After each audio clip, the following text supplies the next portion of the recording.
Pregação do Evangelho segundo narrou Lucas, capítulo 18.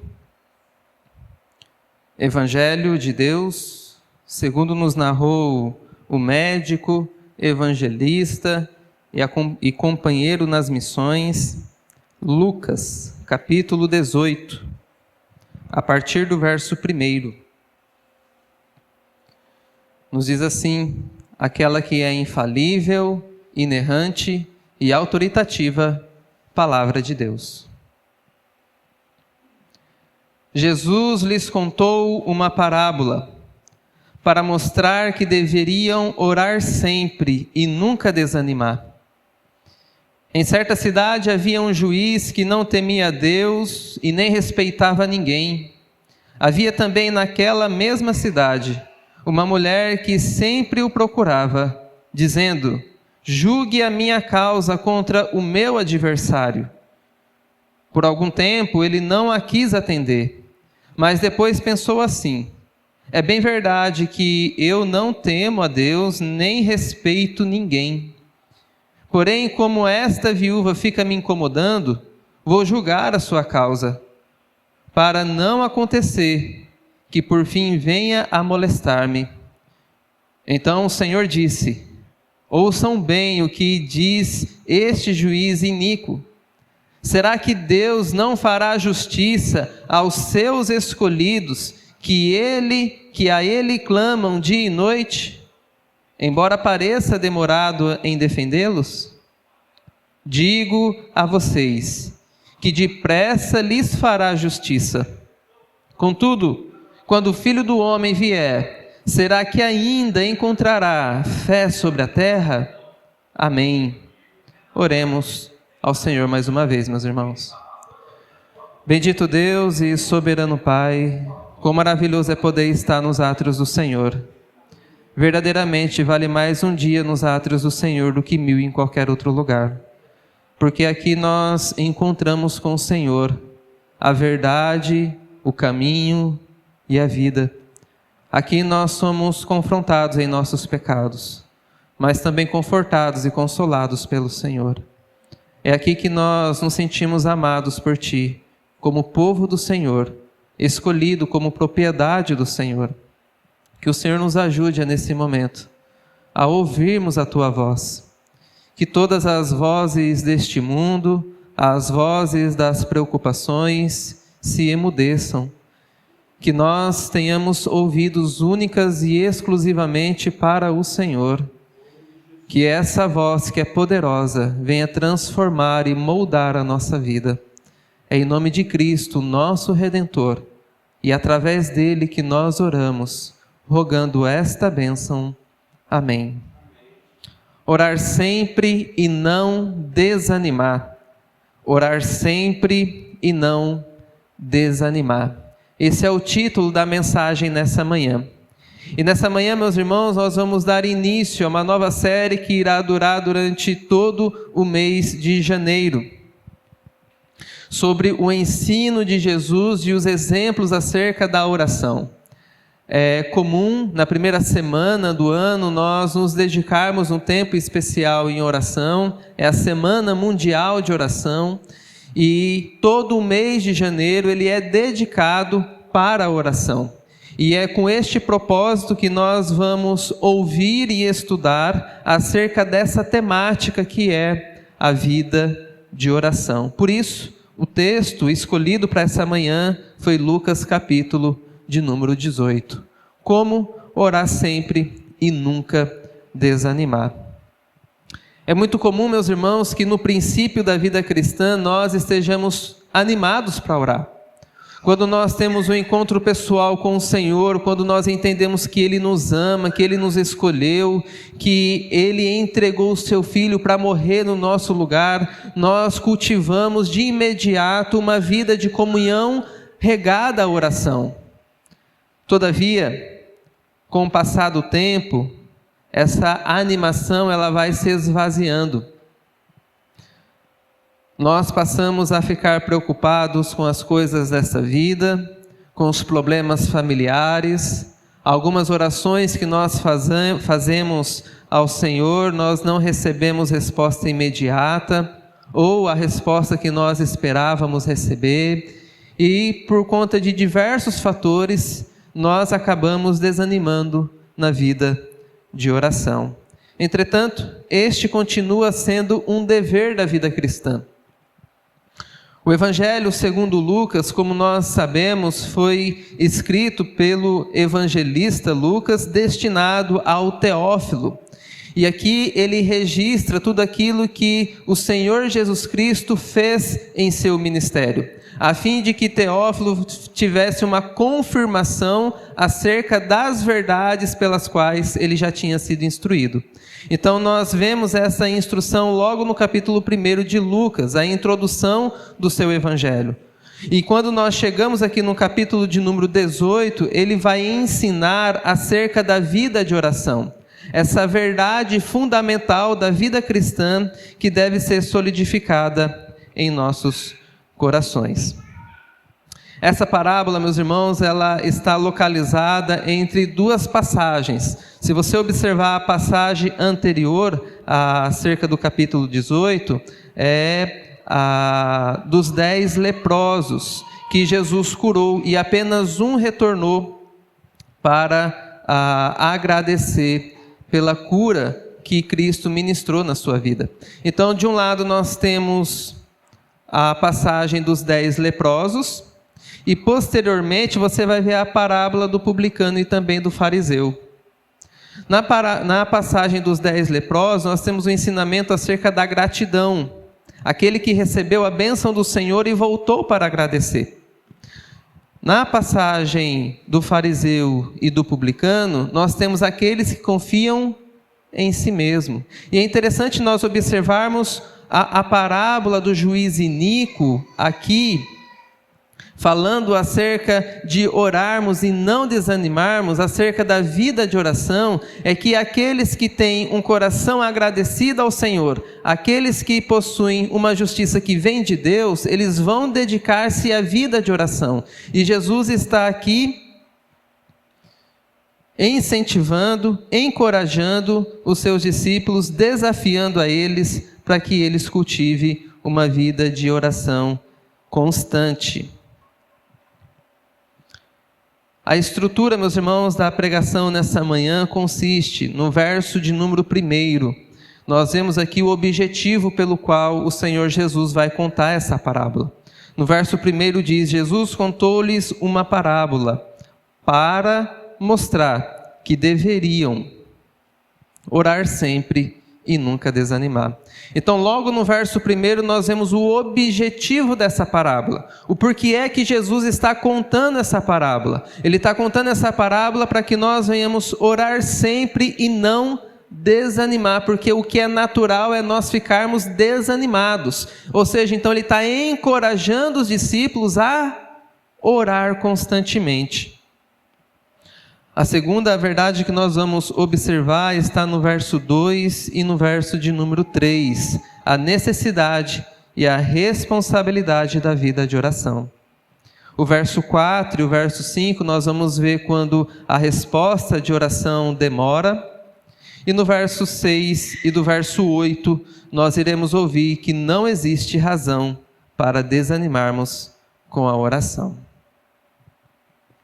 A primeira parte, então, meus irmãos, primeiro ponto do sermão, a necessidade e a responsabilidade do cristão de orar.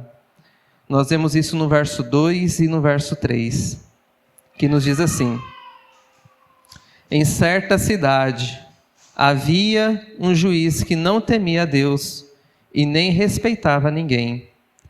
Verso 3, havia também naquela mesma cidade uma viúva que sempre o procurava, dizendo: julgue a minha causa contra o meu adversário. Aqui no verso 2 e no verso 3 nós já vemos os dois personagens dessa parábola. O juiz, um homem ímpio, e a viúva que necessitava do seu trabalho. Quem é o juiz? O juiz é alguém que não temia Deus e não respeitava ninguém, não respeitava os outros. E quem era a viúva? A viúva era a mulher que estava o importunando, procurando para que ele pudesse resolver a sua causa. Meus irmãos, quando a Escritura fala acerca das viúvas, ela está falando de uma classe da sociedade judaica que era muito desfavorecida. Como o homem era o principal provedor do lar e na sua ausência a mulher ficava numa situação vulnerável. Então ela se tornava uma presa fácil para aqueles que queriam tirar proveito dela. Então essa situação era muito comum naquela sociedade.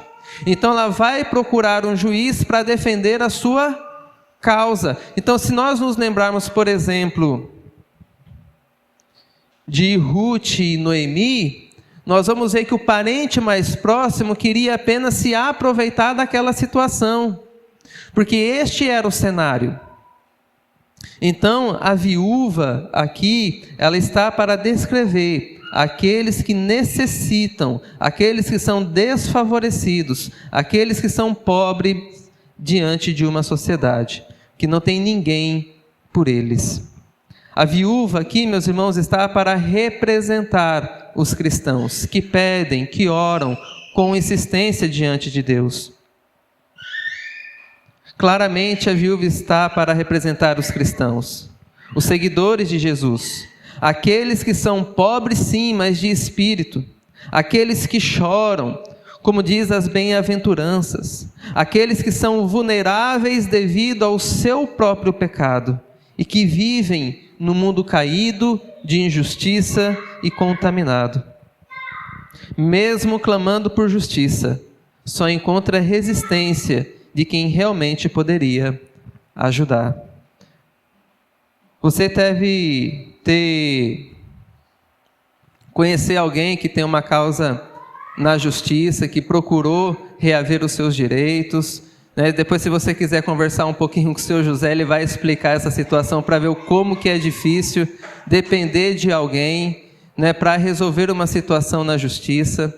Mas essa mulher, essa viúva, ela está aqui para representar todos nós, os cristãos. Porque nós somos pobres sim, mas pobres de espírito, porque nós não confiamos em nós mesmos. Nós somos necessitados por causa do nosso pecado. O nosso pecado nos coloca numa situação vulnerável e nós precisamos clamar e pedir por socorro.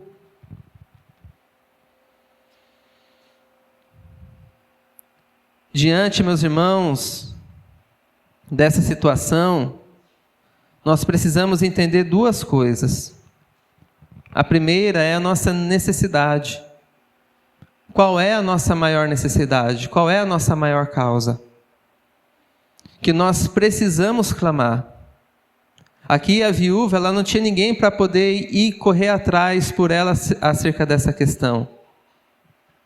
Ela mesma devia procurar solucionar este problema.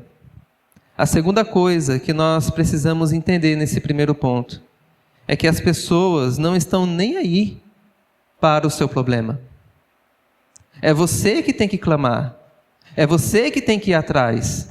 É você que tem que pedir e clamar por socorro. Nós prezamos muito pela oração comunitária, orar uns aos outros para que haja cura. Entendemos essa verdade da Sagrada Escritura.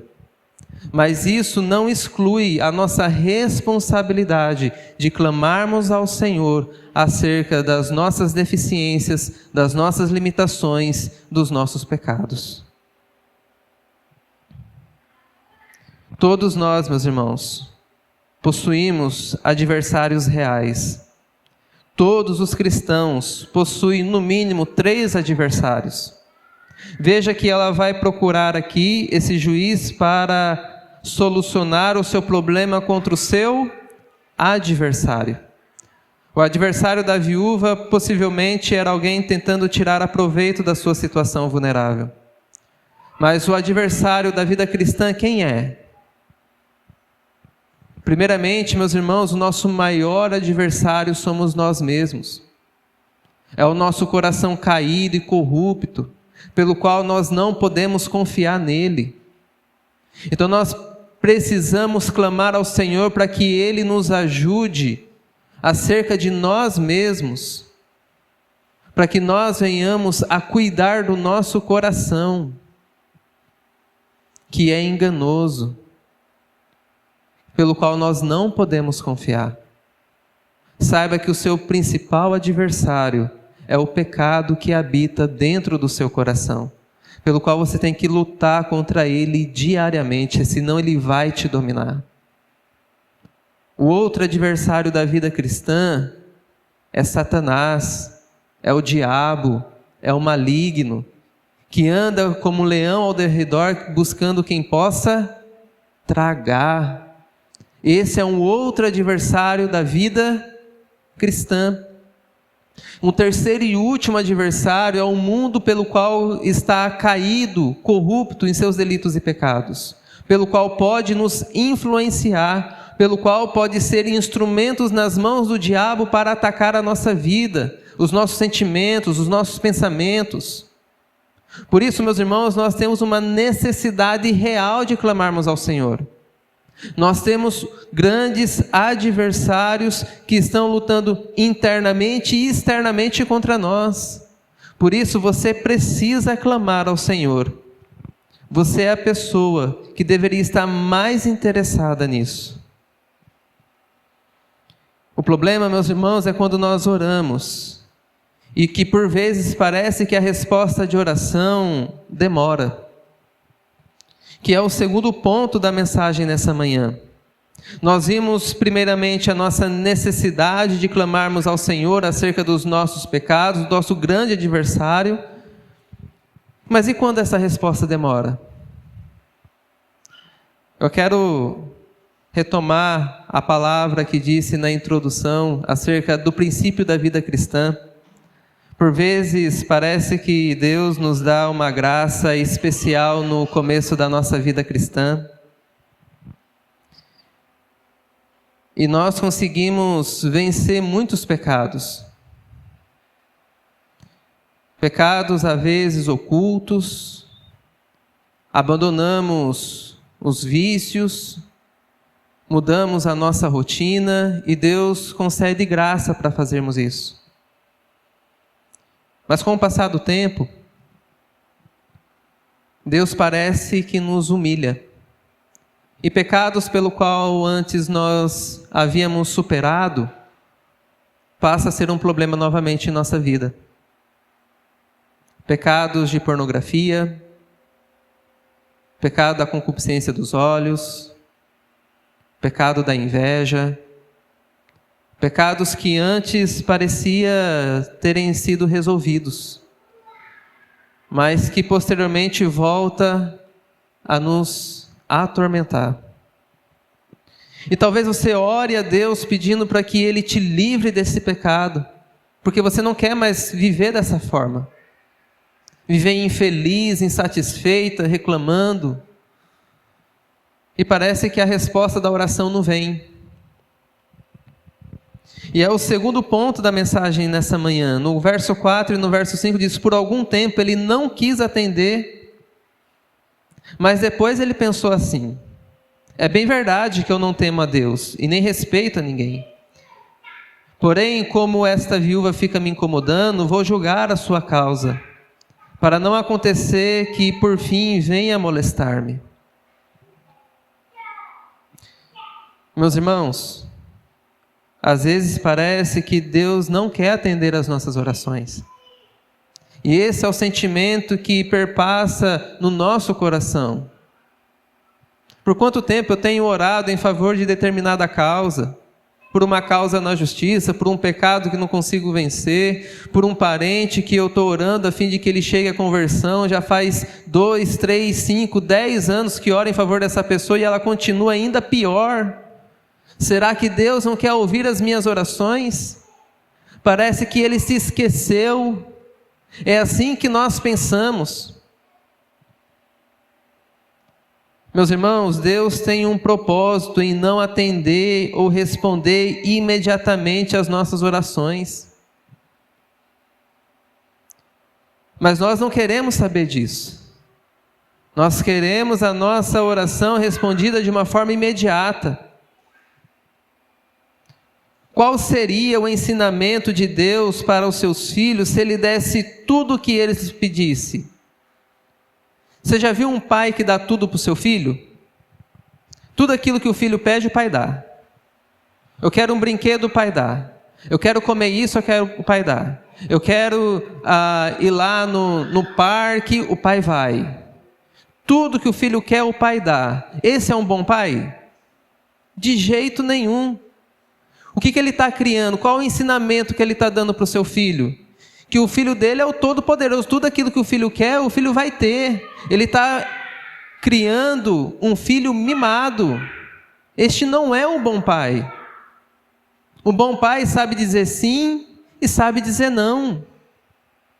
O bom pai é aquele que ele olha para frente e ele nos educa hoje. Meus irmãos, se essa é uma verdade na nossa vida comum, o que dirá do nosso relacionamento com o nosso Senhor? Por vezes, meus irmãos, Deus não responde às nossas orações imediatamente como nós queremos, porque Ele tem algo mais precioso a nos ensinar. Ele quer nos ensinar a confiar na sua sabedoria, que Ele é mais sábio do que eu e você, que embora você queira muitas coisas agora, o que você precisa Ele vai te dar, e você precisa confiar nisso. Então, quando Deus não estiver atendendo às suas orações, que você pensa que Ele tem que responder de uma forma imediata, pense o que Deus quer me ensinar nessa situação. O que Deus quer que eu aprenda com essas circunstâncias? A principal característica, meus irmãos, de uma pessoa ímpia é que ela é preocupada consigo mesmo. O juiz ímpio aqui, por que ele atendeu ao pedido dessa viúva? Porque ela estava o incomodando. E por fim, poderia molestar. A principal característica do ímpio é essa. Mas Deus é diferente, meus irmãos. Ele não fica incomodado com a oração dos seus filhos. Pelo contrário, Ele as ordena e sente grande prazer em ouvi-las e também atendê-las. Mas Ele sempre vai responder do jeito dele. O Senhor Jesus diz: vocês que são maus, sabem dar boas coisas aos seus filhos, que dirá o vosso Pai Celestial. Então Deus, Ele tem prazer em ouvir as nossas orações, Ele tem prazer em atender os nossos pedidos, mas Ele faz conforme a sua vontade soberana. Nós temos alguns exemplos disso na Sagrada Escritura. Nós temos o exemplo, por exemplo, da vida do apóstolo Paulo, que por 3 vezes orou e para que Deus tirasse o espinho da sua carne, e o que ele ouviu? A minha graça te basta. Aquele pedido acerca do espinho da carne não foi atendido como ele desejava que fosse, mas a graça do Senhor foi suficiente para o sustentar naquela situação. Nós temos também o exemplo de Ana, mãe de Samuel, que estava aflita e orando diante do Senhor e teve o seu pedido atendido. Então, meus irmãos, o que Deus nos ensina através da oração é que nós venhamos confiar na sua soberania, na sua sabedoria e no seu poder. Para continuarmos, meus irmãos, perseverando nas orações, nós não podemos nos esquecer dessas grandes histórias que nós vemos na Bíblia Sagrada.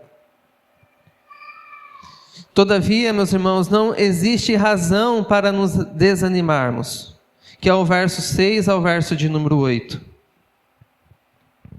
Então o Senhor disse, veja qual que é o resultado dessa parábola. Do verso 2 ao verso de número 5, nós temos a parábola contada. Agora do verso 6 em diante, nós vamos ver o resumo, aquilo que Deus quer que nós guardemos no nosso coração. Então o Senhor disse, ouçam bem o que diz este juiz iníquo. Será que Deus não fará justiça aos seus escolhidos, que a Ele clamam dia e noite, embora pareça demorado em defendê-los? Digo a vocês que depressa lhes fará justiça.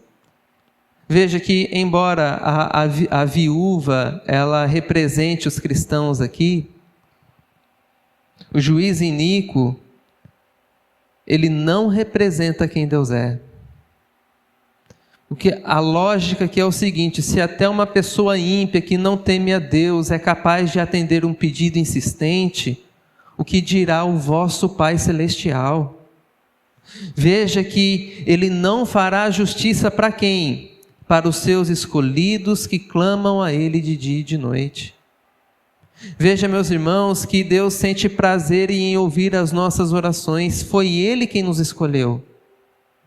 É diferente de nós necessitarmos de alguém que não nos conhece, de alguém que vai prestar um serviço ou fazer um favor para você, mas ele não sabe quem você é, não conhece a sua história, não conhece a sua vida, não tem relacionamento pessoal com você. Mas com o nosso Pai Celestial é diferente. Não fará justiça aos seus escolhidos que clamam a Ele de dia e de noite. Deus não é injusto nem iníquo. Jesus disse de forma clara que a semelhança deve haver entre o crente e a viúva, e não entre Deus e um juiz ímpio. A pergunta que nós fazemos é: será que nós nos lembramos dos atos de justiça de Deus? Aqui diz: não fará depressa justiça aos seus escolhidos? Quando nós olhamos para o Antigo Testamento, meus irmãos, nós vemos os atos de redenção de Deus, os seus atos de misericórdia e também os seus atos de justiça. Quando Ele castigou o seu povo enviando para a Babilônia, mas posteriormente também Ele castigou os babilônios, porque afligiram o seu povo. Deus sempre vai agir com justiça em favor daqueles pelo qual a Ele clamam dia e de noite. Quando Ele foi retirar o seu povo do Egito, o que Ele diz logo no começo do livro do Êxodo? Que Ele ouviu a oração do seu povo, para que Ele retirasse do meio daquela terra de ímpios, que castigasse os egípcios. Deus sempre vai intervir com justiça em favor daqueles que clamam e pedem com insistência o seu favor. Jesus promete que Deus fará justiça rapidamente. Só que essa intervenção, meus irmãos, ela é condicionada àqueles que a Ele clamam de dia e de noite. Nós temos um outro exemplo no Antigo Testamento. E agora é um exemplo de órfãos. Nós temos um caso das filhas de Zelofeade. Zelofeade, ele morreu e ele era membro de uma tribo de Israel. E ele não teve filhos homens, ele só teve filhas, só teve mulheres. Ele era descendente da tribo de Manassés. O pai morreu e só ficou as filhas. E elas foram procurar justiça na tenda do encontro na casa do Senhor. E lá estava Moisés, Arão, e ela foi pedir em seu favor. E o Senhor disse a Moisés: as filhas de Zelofeade têm razão. Não é justo nós perdermos as propriedades do meu pai, porque ele não teve filho homem. Ela foi pedir para que as propriedades ficassem em benefício da sua família e das filhas. E Deus disse: é justo o que elas estão pedindo. Atenda o pedido delas. E foi isso que foi realizado no Antigo Testamento. Então nós vemos, meus irmãos, como que Deus Ele trata e Ele age com aqueles que confiam no seu nome. Orar com fervor, com intensidade, porque quem tem o amor do Senhor recebido no seu coração, ele tem prazer em buscar o Senhor em oração. Uma das maiores dificuldades, meus irmãos, pela qual nós não nos dedicamos na vida de oração é porque nós não temos prazer nisso. Talvez você tenha prazer em comer uma boa comida, fazer um passeio, em viajar em período de férias. Você faz isso com alegria. E muitas vezes nós achamos a vida de oração enfadonha. E por essas razões nós não buscamos mais a face do Senhor. Mas nessa manhã Ele quer nos encorajar. Quer nos encorajar a orar sempre e nunca desanimar. Porque Ele é o Deus que nos fará justiça. A oração eficaz é fervorosa, incessante e confiante no Senhor. E por último, meus irmãos, o alerta que o Senhor Jesus oferece é no final do verso 8. Contudo, quando o Filho do Homem vier, será que ainda encontrará fé sobre a terra? Nós sabemos que o Senhor voltará. E é claro que sempre haverá aqueles que clamam pelo nome do Senhor. Nunca vai faltar sobre a face da terra os seus escolhidos. O Cristo só não veio ainda porque o número total dos eleitos ainda não foi completado. Todavia, o cenário geral é um cenário, meus irmãos, de desolação. Fé suficiente para orar de dia e de noite. O sinal da volta do Senhor é a grande apostasia, o esfriamento espiritual. E veja se não é exatamente isso que nós experimentamos. A pergunta retórica que Jesus faz no final dessa passagem: será que o Filho do Homem, quando vier, achará fé na terra para ele orar de dia e de noite? Como é que está a nossa vida de oração, meus irmãos? Será que nós oramos verdadeiramente de dia e de noite? Será que a oração tem sido o seu primeiro ato quando você acorda? Será que a oração é a última coisa que você faz quando vai dormir? É isso que nós temos que sondar em nosso coração quando o Filho do Homem voltar. Será que Ele achará fé na terra suficiente para dedicar uma vida de oração, que a Ele clama de dia e de noite? Sonde isso no seu coração, estabeleça horários do dia para você orar, faça um caderno de orações, peça orações em seu favor, ore em favor dos seus irmãos, ore em favor dos seus amigos, ore em favor seu próprio, porque você também necessita muito e muitas vezes você acha que está tudo bem, mas não está, meus irmãos.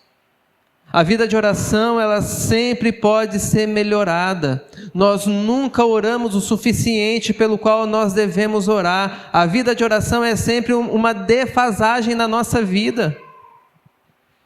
Que essa seja a sua rotina diária, dedicada e regada à oração. Jesus nos ensinou a orar sempre e não desanimar até Ele voltar.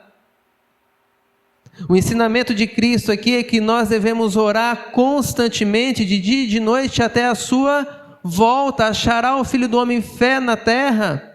Ou seja, quanto tempo pelo qual nós devemos continuar orando? A vida inteira, meus irmãos. Queira o Senhor que o último ato de vida nessa terra, meu e seu, seja um ato de oração.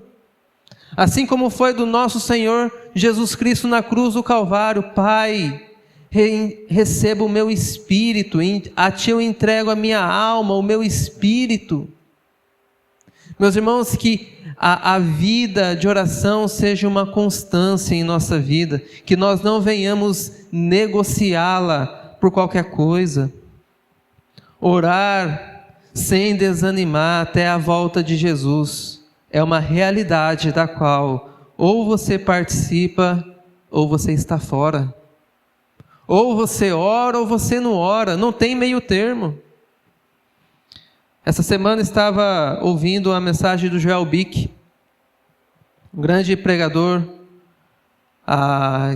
e estudioso acerca da vida dos puritanos. E a sua tese de doutorado era acerca da pregação. E ele fazia uma análise da pregação dos puritanos com a pregação atual e fazia uma comparação entre as duas pregações, entre os reformados. E ele viu que havia diferenças, mas não diferenças tão gritantes entre as pregações.